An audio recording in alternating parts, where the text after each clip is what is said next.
Behind me is one of the most fertile valleys in all of Turkey. The river Meander comes down from the high central mountains of central Turkey, where the snows of winter are melted to bring fresh spring growth. Over the years, this river, as it's meandered, bringing into English the meaning of that word, through this valley, has brought to the people a rich, lush pasture land. The Anatolian people have inhabited this valley since at least 1200 BC, and for the past 3,000 years has farmed its richness. Many countries have invaded this territory over the years, including the Greeks under Alexander the Great and the Romans back in 133 BC. The Apostle Paul came here to Ephesus. He came with an aim, a purpose, to establish the Church of Jesus Christ and to use Ephesus as a central point for embarking upon a ministry to take the gospel into central Turkey and then further to the whole Western world.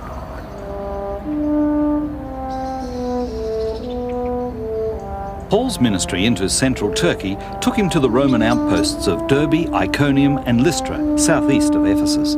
He had visited the area regularly from his hometown of Tarsus during the 17 silent years after becoming a Christian.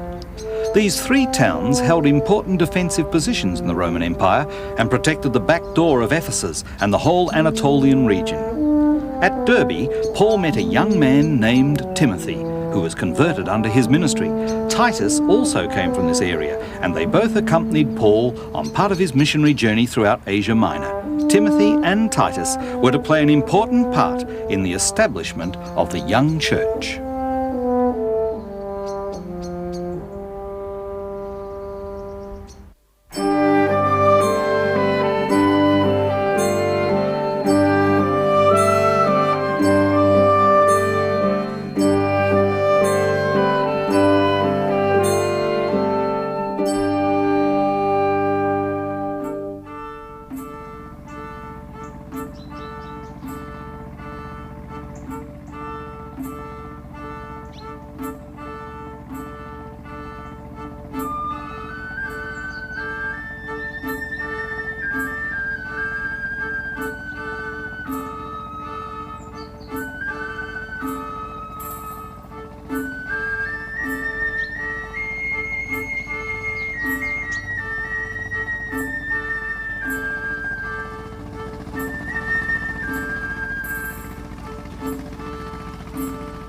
The history of the land of Turkey goes back thousands of years.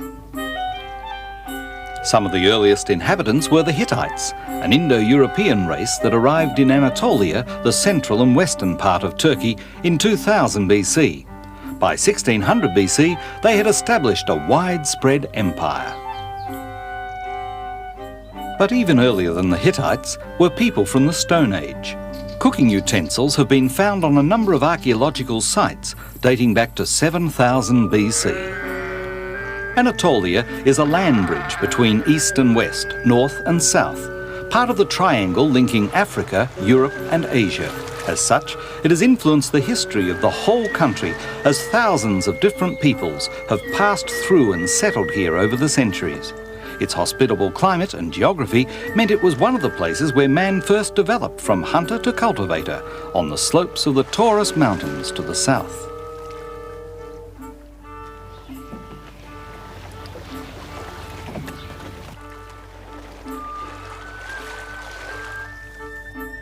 Turkey is the land of much of the Old Testament as well as the New. The story of Noah and the landing of the Ark on the mountains of Ararat still has modern-day searchers looking for the Ark's remains in eastern Turkey.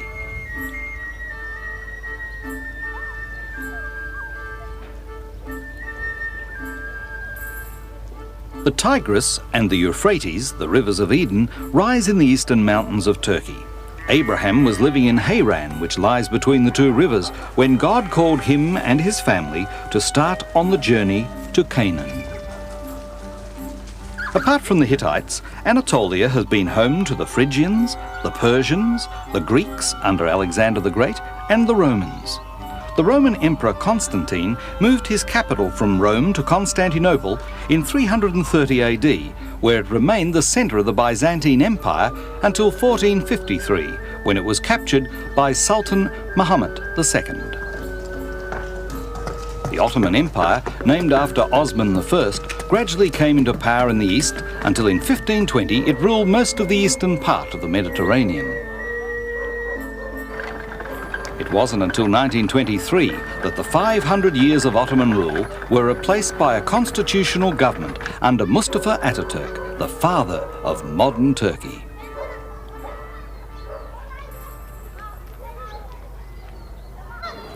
Although Turkey is now considered a Western country, life in the villages is still very much like it must have been in the days of Timothy and Titus. For the women at least, the day is spent in gathering wood for cooking and looking after the children.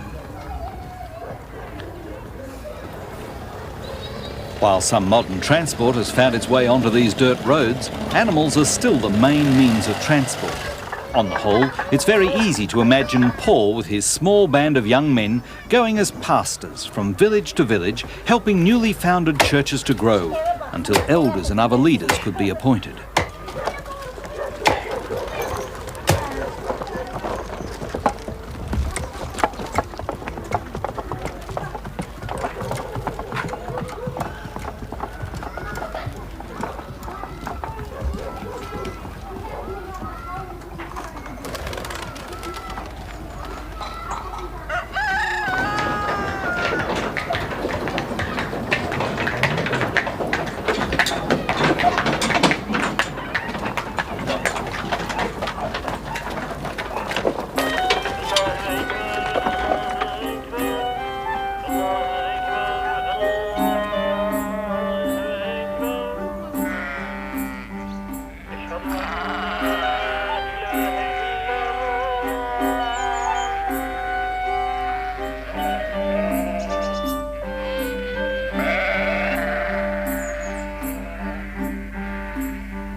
As they travelled together, Timothy and Titus watched and learned from Paul.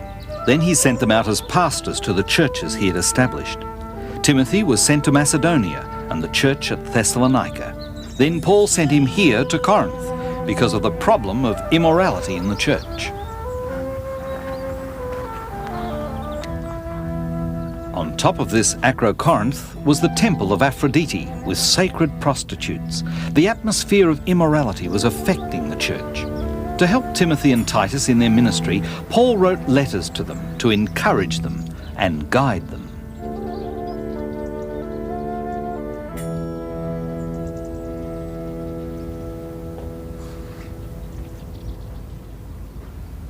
So Paul wrote to Timothy from Rome about 63 AD and wrote 2 letters to encourage him to keep the faith. He made 4 points. The first 2 are these. Make sure that you teach right doctrine.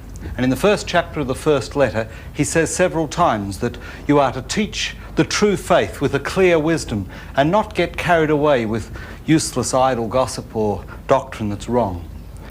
The second thing he says is to not let people despise his youth. Now, he was only a young minister, and so Paul puts it in one of the most beautiful phrases he uses: let no one despise you because you are young. Let them not look down upon you, but see they look up to you because you set the believers an example in your faith, in your hope, in your love, and in your purity. Right doctrine and right living by the minister. They were the first 2 points Paul made in defending the faith.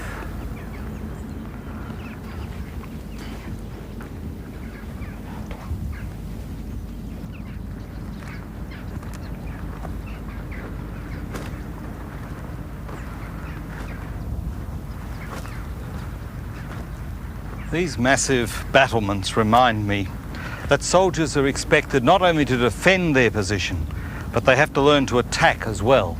And in the same way, Paul encouraged young Timothy not only to defend his faith, but also to take the offensive. He was to do this by the final 2 points that Paul mentioned.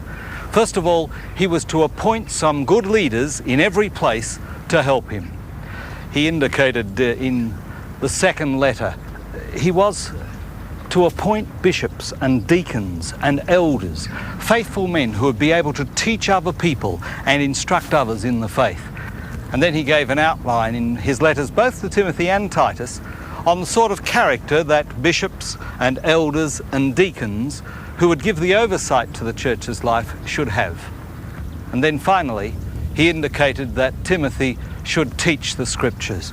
All scripture, he said, is inspired by God and is authoritative, given by God, and is useful for teaching, for instruction, for correction, for discipline, and it will help equip the man of God and make him useful for every good work. So Paul talked to young Timothy to tell him how to be a good soldier for Jesus Christ and how to defend the faith.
Timothy came to Corinth on several occasions, passing under the great propylaea or arch as it stood here, and travelled down the Lechion road.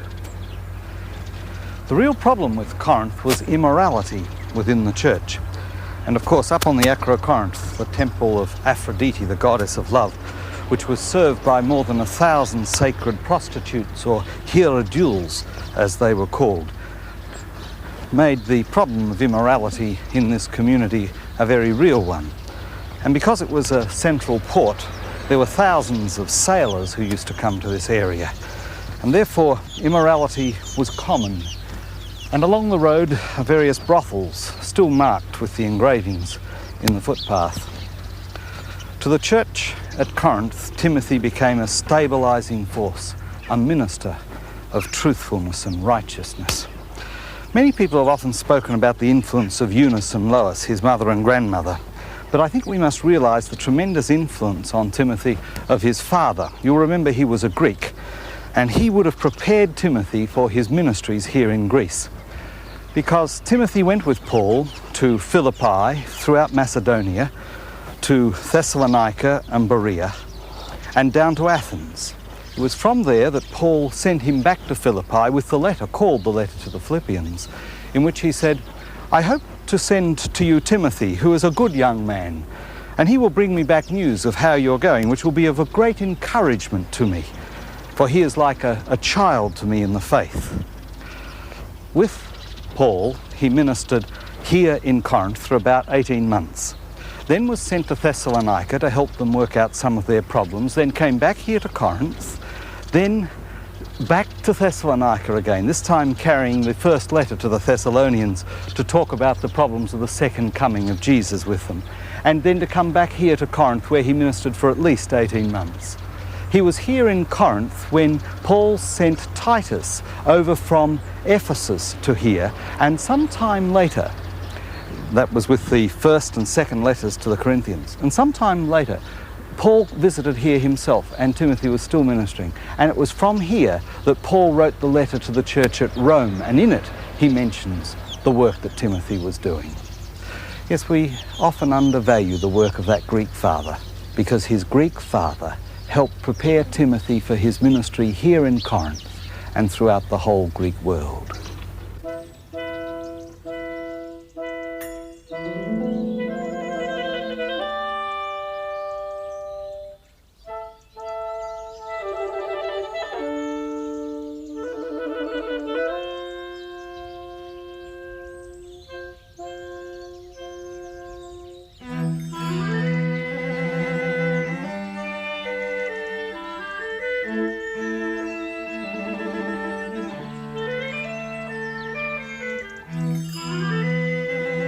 After Timothy had helped with the problems at Corinth, Paul sent him to help the church at Philippi.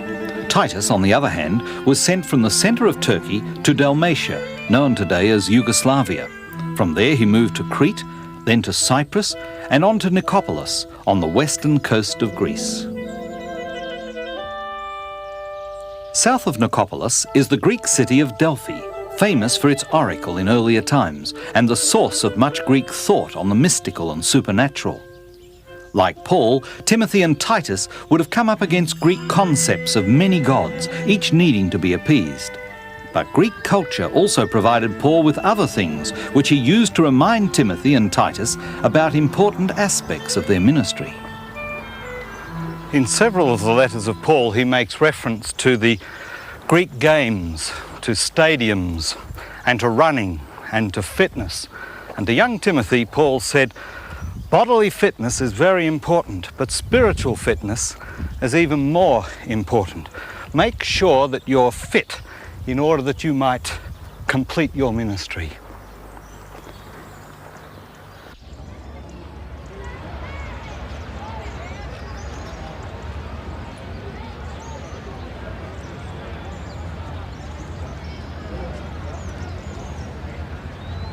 Sport and fitness were an important part of Greek culture.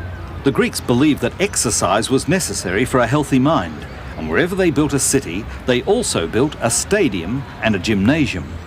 The athletes trained vigorously and usually competed naked or with a minimum of clothing, which offended the Jews. The athlete's prize was a crown of laurel or pine leaves.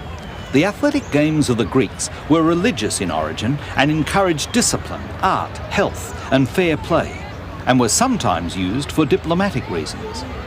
The most famous of the Greek games was the Olympic Games, named after Mount Olympus, home of the Greek gods.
This is a stadium at Delphi.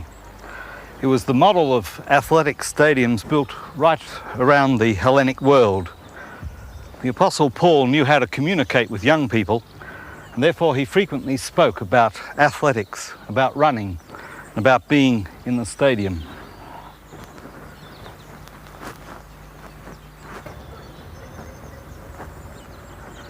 For example, Paul said to Timothy, "Do your best to run to win in the race of life." On another occasion he said, "Do you not know that every athlete that runs in a race runs to win the prize?"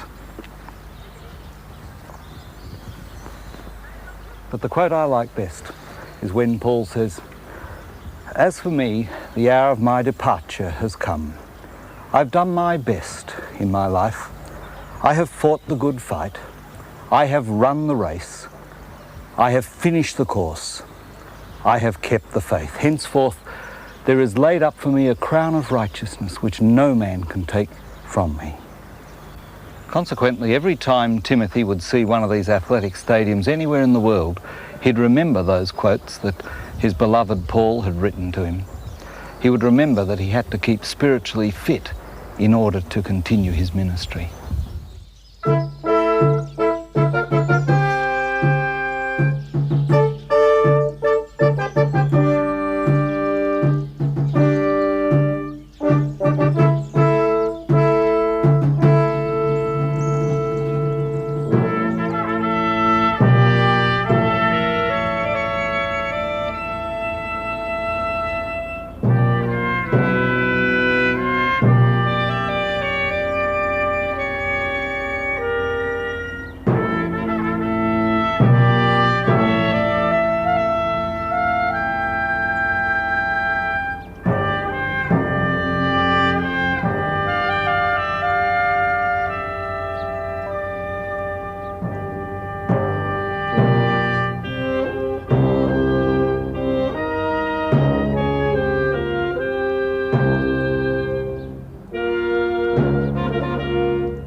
After pastoring the church at Philippi, Paul sent Timothy here to Ephesus, the Roman capital of Asia Minor.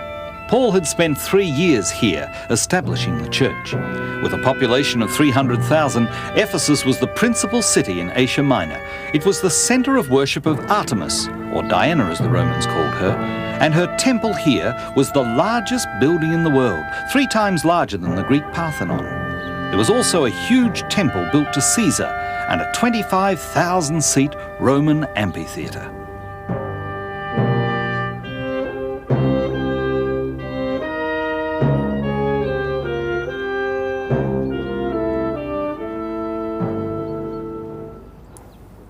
When Paul asked Timothy to pastor the church here, Ephesus was one of the most important congregations in Asia Minor.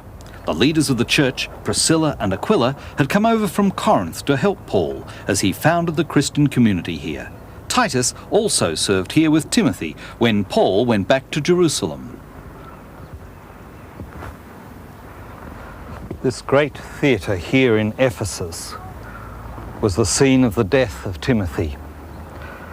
There's something touching in the fact that 30 years after the Apostle Paul was dragged here by a crowd, and there was the riot scene because of the fall off of the sails of the little statues from the silversmiths of the goddess Artemis, that the same sort of thing should happen in Timothy's life. He'd been too successful as a minister here in Ephesus. The trade had fallen away. An angry crowd brought him before a mob. He was condemned, and a group of people clubbed Timothy to death.